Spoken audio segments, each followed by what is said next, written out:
Hello students, welcome back to my online class. हमने chapter 8 start किया था, लागत की अवधारणा। तो उसमें मैं आपको ऑलरेडी लागत का कंसेप्ट करवा चुकी हूँ और साथ ही हमने कुल लागत का कंसेप्ट भी कवर कर लिया था। और आज हम जो स्टार्ट करने वाले हैं वो है औसत लागत का कंसेप्ट। तो औसत लागत मीन्स एवरेज कॉस्ट क्या होती है ये समझते हैं। औसत लागत वस्तु की प्रति इकाई लागत होती है। तो कुल लागत को यदि उत्पादन की मात्रा से भाग दे देंगे तो जो मूल्य आएगा उसी को हम कहते हैं औसत लागत। ये इसका फॉर्मूला है AC equal to TC by Q। AC means औसत लागत, TC कुल लागत होती है और Q क्या है, उत्पादन की मात्रा। तो मान लो कि एक जो उत्पादक है वो किसी वस्तु की 100 यूनिट्स को प्रोड्यूस कर रहा है और इस 100 यूनिट्स पे जो उसको खर्चा उठाना पड़ा वो है 20,000 रुपीज़। तो अगर 20,000 बाय 100 कर देंगे तो क्या आ जाएगा, ये जो 200 आ जाएगा। ये 200 रुपीज़ ही क्या होगी, औसत लागत होगी।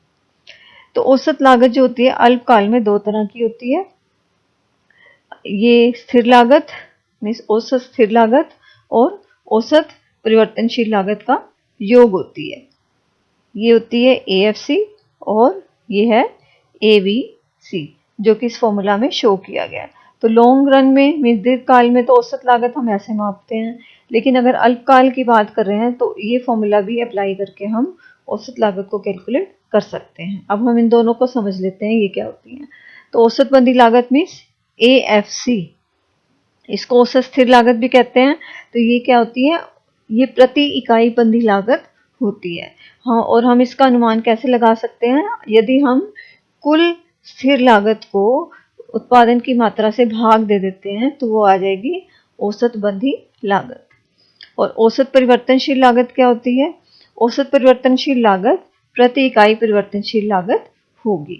और इसका अनुमान हम कैसे लगाएंगे, यदि हम कुल परिवर्तनशील लागत को मात्रा से भाग दे देंगे तो वो क्या आ जाएगी, औसत परिवर्तनशील लागत।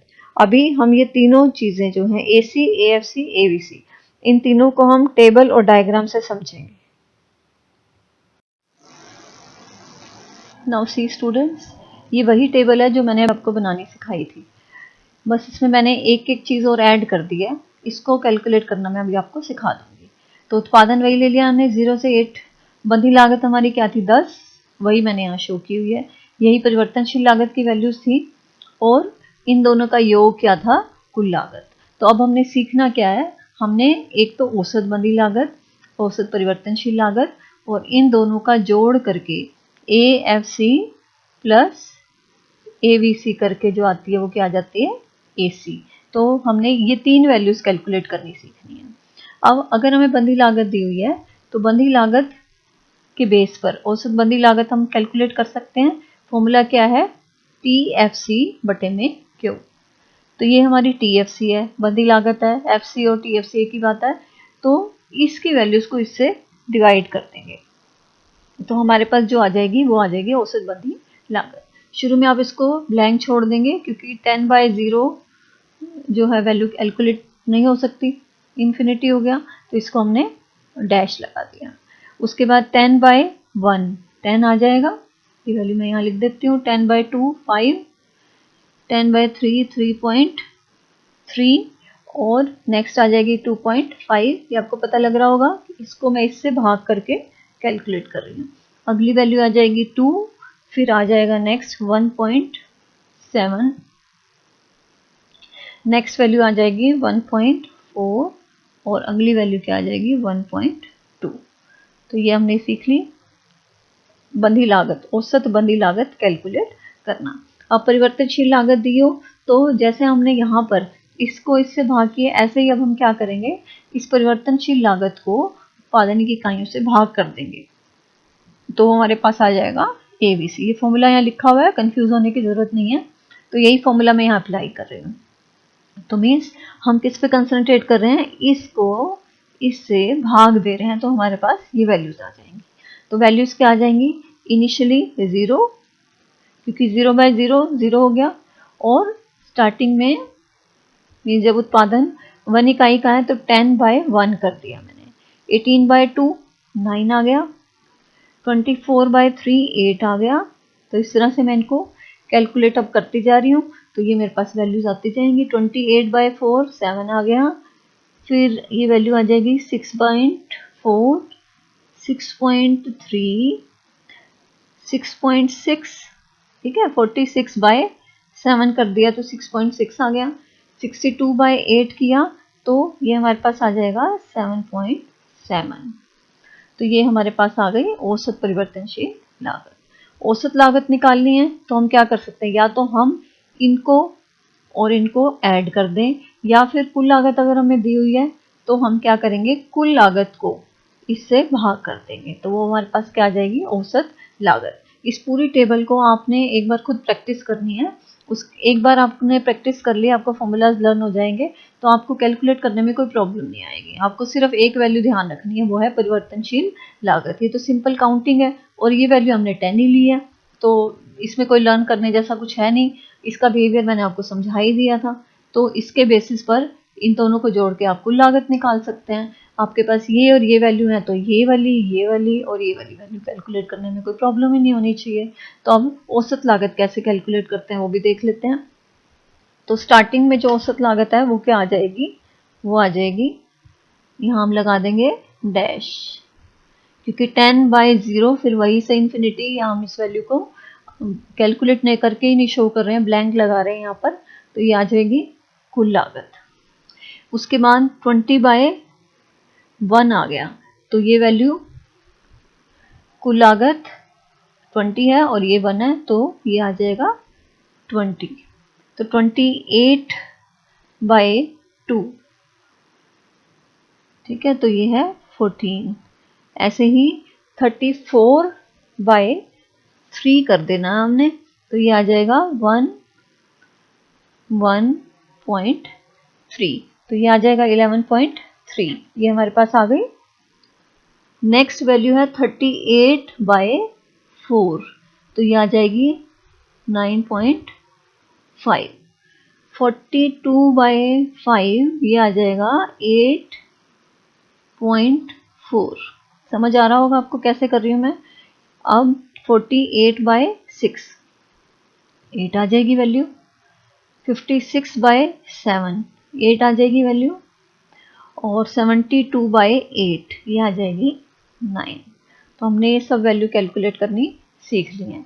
ये डायग्राम्स आप पहले कर चुके हैं, बंधी लागत, परिवर्तनशील लागत, कुल लागत। अब मैं आपको सिखाऊंगी औसत बंधी लागत, औसत परिवर्तनशील लागत और औसत लागत का डायग्राम कैसे ड्रॉ करते हैं। अब सबसे पहले हमने सीखनी है औसत बंधी लागत कैलकुलेट करनी, तो हमने सीख ली डायग्राम। तो आप इस वाले कॉलम पे कंसंट्रेट करना, इसको इससे कनेक्ट करके, तो कोई कंफ्यूजन नहीं होगा आपको। बाकी सब कॉलम्स पे अभी आप ध्यान मत दो, आप सिर्फ इस कॉलम पे ध्यान दो। तो उत्पादन जब 0 है तो ये हम कैलकुलेट ही नहीं कर सकते वैल्यू, इसलिए हमने इसको ऐसे छोड़ दिया। 1 पे इसकी वैल्यू क्या है, 10। ये सेम डायग्राम है जैसे उत्पादन की इकाइयाँ यहाँ हैं और लागतें हमने यहाँ शो की हुई हैं। तो 1 पे इसकी वैल्यू क्या है, 10, तो वो पॉइंट लगा लेते हैं हम अपना पहले, फिर उन पॉइंट्स को ज्वाइन करके कर्व बन जाएगी। और जब ये 1 हो गया, 2, ये आपको वैल्यूज दिख ही रही होंगी, सब प्लॉट की हुई हैं यहाँ पर। तो ऐसे ही आपने पहले वैल्यूज प्लॉट करनी है, फिर डायग्राम बनाना शुरू करना। तो 1 पे 10, और जब 2 है तो औसत बंधी लागत 5 है, ये 2 हो गया और 5 आ जाएगा यहाँ पर इन दोनों के बीच में, ठीक है। और 3 पर इसकी वैल्यू क्या आ जाएगी, 3.3, तो 3.3 आ जाएगा यहाँ पे। 4 पे इसकी वैल्यू है 2.5, तो 4 पर 2 से थोड़ा सा ऊपर 2.5। जब 5 है उत्पादन की इकाइयाँ तो वैल्यू हो गई 2, तो ये 2 का पॉइंट आ गया। जब उत्पादन 6 इकाइयों का किया है तो वैल्यू है 1.7, तो 1.7। और जब 7 इकाइयों का उत्पादन हुआ है तो वैल्यू है 1.4, और जब 8 इकाइयाँ हैं उनका उत्पादन किया है तो वैल्यू है 1.2। अब इन सबको ज्वाइन कर देते हैं हम, हमारे पास क्या आ जाएगी, औसत स्थिर लागत या औसत बंधी लागत वक्र आ जाएगी। तो ये AFC मीन्स हमने इन पॉइंट्स को ज्वाइन कर दिया, ये वक्र हमारे पास आ गई AFC। आप देख रहे हो यहाँ पे वैल्यूज गिरती जा रही थी, इसलिए वक्र का ढलान भी कैसा है, नीचे गिरता हुआ। लेकिन औसत स्थिर लागत कभी भी एक्सिस को टच नहीं करती, क्योंकि स्थिर लागत की कोई ना कोई वैल्यू हमेशा रहेगी, इसलिए औसत स्थिर लागत की वैल्यू भी हमेशा रहेगी। ये एक्स एक्सिस से क्लोज जा सकती है पर कभी भी शून्य नहीं होगी। तो ये है औसत स्थिर लागत। अब अगला हम समझ लेते हैं इस औसत परिवर्तनशील लागत को कैसे शो कर सकते हैं डायग्राम से। AVC को शो करना, हम इसी डायग्राम में कर लेते हैं इसको। जैसे उत्पादन जब 0 इकाइयां तो इसकी वैल्यू भी क्या है, औसत परिवर्तनशील लागत की वैल्यू भी 0 है। जब उत्पादन की इकाइयां 1 हो गई तो औसत परिवर्तनशील लागत क्या है, स्टार्टिंग पॉइंट दोनों का सेम हो गया 10। सेकेंड वैल्यू पे हो गया ये 9, तो सेकेंड वैल्यू पर 9। थर्ड इकाई जब प्रोड्यूस की गई तो उस पर इसकी वैल्यू क्या है, 8। थर्ड पर 8, ये 8 हो गया। फोर्थ पर इसकी वैल्यू है 7।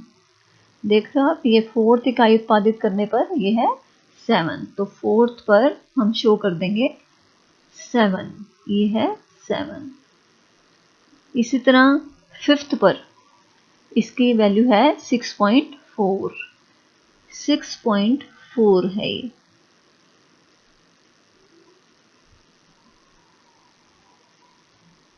और 6 इकाई पर 6.3, उससे थोड़ा सा नीचे पहले वाले से। और सेवंथ पर 6.6, तो 6 यहाँ है, ठीक है, थोड़ा सा पिछले वाले से ऊपर। और 8 पर इसकी वैल्यू क्या है, 7.7 और ऊपर। अब इन सब पॉइंट्स को ज्वाइन कर देते हैं हम, हमारी आ जाएगी औसत परिवर्तनशील लागत। अब मैं इनको ज्वाइन कर देती हूँ, तो ज्वाइन होकर वक्र बन गई औसत परिवर्तनशील लागत, यू शेप में है ये।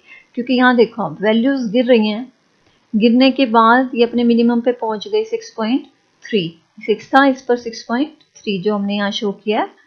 और फिर उसके बाद ये वैल्यूज क्या है, बढ़नी शुरू हो गई। अब नेक्स्ट सीखेंगे औसत लागत कैसे शो कर सकते हैं हम। तो जब उत्पादन की 1 इकाई है तो ये क्या है, 20, ठीक है, तो ये 20 का पॉइंट हो गया। जब 2 इकाइयां हैं तो ये है 14, ये वाला पॉइंट। 3 पर 11.3, 3 पर है 11.3। 4 पर 9.5, ये आ जाएगा 9.5। 5 पर है 8.4, 8.4। 6 पर है ये 8, 6 पर 8, ये वाला पॉइंट। 7 पर फिर 8 है ये, यही पॉइंट। और 8 पर है ये 9, तो 9 आ जाएगा यहाँ। इन सब पॉइंट्स को मिला देंगे तो वो आ जाएगी हमारे पास औसत लागत वक्र। मैंने सारे पॉइंट्स ज्वाइन कर दिए, ये आ गई औसत लागत वक्र। ये भी एक यू शेप्ड है, आप देख रहे हो, क्योंकि इसकी वैल्यूज भी क्या है, गिरती जा रही है, मिनिमम पे पहुंच गई यहाँ और फिर बढ़ना शुरू हो गई। तो जैसे जैसे ये अपने मिनिमम के बाद ऊपर चढ़ती हैं, इन दोनों में आपस में गैप कम होता जाएगा। क्यों, क्योंकि ये जो वैल्यूज हैं कम होती जा रही हैं, और जो औसत लागत होती है वो किन दो का जोड़ होती है, वो AFC और AVC का जोड़ होती है। दोनों को योग करके हमने इसको निकाला है, या फिर इससे डिवाइड करके निकाला है। तो इस वजह से औसत लागत वक्र और AVC दोनों का यहाँ गैप कम होता जाएगा, क्योंकि ये वैल्यूज क्या है, कॉन्टिन्यूसली डिक्लाइन कर रही हैं, इसलिए ये वक्र कॉन्टिन्यूसली डिक्लाइन कर रहा है। तो ये था कंप्लीट औसत लागत वक्र का कंसेप्ट। मौद्रिक लागत का जो थर्ड टाइप है वो है सीमांत लागत, मार्जिनल कॉस्ट। तो किसी वस्तु की एक अतिरिक्त इकाई का उत्पादन करने से कुल लागत में जो अंतर आता है उसे सीमांत लागत कहते हैं। मीन्स उत्पादन की एक इकाई बढ़ाने से इस लागत में जो परिवर्तन आता है उसको सीमांत लागत कहते हैं। तो इसके फॉर्मूलाज क्या है? MC मतलब सीमांत लागत, ये किसके बराबर है? TCN minus TCN minus 1। अब मान लो हमें इस इकाई की सीमांत लागत निकालनी है, तो ये हमारी nth इकाई हो गई। तो इसकी कुल लागत कितनी है? 28। और इससे पहले वाली TCN माइनस 1 हो गई, इसकी है 20। तो सेकंड यूनिट जो है उसकी सीमांत लागत हो गई 8। तो इसको ऐसे कैलकुलेट करते हैं, या इसका फॉर्मूला क्या हो सकता है? Delta TC by delta Q। ये आपको पता ही है, ट्राइंगल का साइन मतलब चेंज का साइन है। तो अगर इस इकाई का हमें इस फॉर्मूला के आधार पे MC कैलकुलेट करना है, तो TC में कितना चेंज हुआ? 28 माइनस 28 का चेंज हुआ, ठीक है। इसमें से ये माइनस कर दिया तो कितना चेंज हुआ? 8। इसी तरह Q में 2 माइनस 1 कर देंगे तो 1, तो 8 डिवाइडेड बाय 1, तो वो क्या आ गया? 8 आ गया। सेम वैल्यू आ गई। आप ये फॉर्मूला लगा सकते हो, ये भी लगा सकते हो। अब बात करते हैं टाइम पीरियड के बारे में। अगर अल्पकाल है तो MC कैलकुलेट होती है परिवर्तनशील लागत के आधार पर, ना कि इस फॉर्मूला के आधार पर।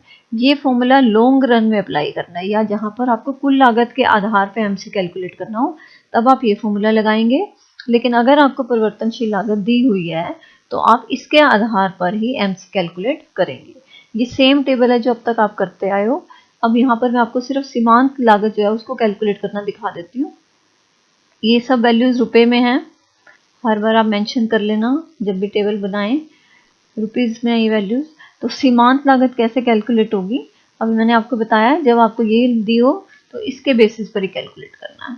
तो फर्स्ट डैश लगा दिया, क्योंकि 0 से पहले क्या कुछ भी नहीं है, तो डैश लगा दिया। 10 माइनस 0 10 हो गई, 18 माइनस 10 8, 24 माइनस 18 6 वैल्यू आ गई, 28 माइनस 24 4 आ गया, 38 माइनस 28 4 आ गया, 38 माइनस 32 6 आ गया, 46 माइनस 38 8, 62 माइनस 46 आ गया 16। तो इस तरह से हमने MC की वैल्यू कैलकुलेट करनी है। अगर आपको अल्पकाल है, परिवर्तनशील लागत दी हुई है और आप इसके आधार पे कैलकुलेट करते हैं, तो जो है वो फॉर्मूला अप्लाई करने का जो मेथड है वो ठीक नहीं होगा। आपको फॉर्मूला यही अप्लाई करना। तो इस वजह से MC को अल्पकाल और दीर्घकाल में अलग अलग फॉर्मूला के बेस पर कैलकुलेशन करते हैं। अब हमने इसको कैलकुलेट करना सीख लिया, अब इसको डायग्राम से दिखाएंगे।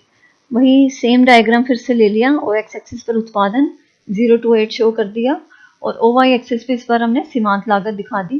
तो इसके आप देख लीजिए मिनिमम वैल्यू क्या है, मैक्सिमम क्या है। मैक्सिमम वैल्यू 16 थी, तो इसलिए मैंने इसको 2 4 6 8 10 इस तरह से शो कर दिया। अब जब मीन्स अब आपको इस पर और इस पर कंसंट्रेट करना है ताकि आप सीमांत लागत वक्र ड्रॉ करना सीख सकें। तो जब उत्पादन की इकाई 1 है तो सीमांत लागत कितनी है? 10। तो ये पॉइंट हो गया। और जब उत्पादन की इकाई 2 है तो इसकी वैल्यू है 8। आपने बच्चों स्केल, पेंसिल, इरेजर की मदद से डायग्राम ड्रॉ करना है, क्योंकि उसके साथ ही परफेक्शन आती है।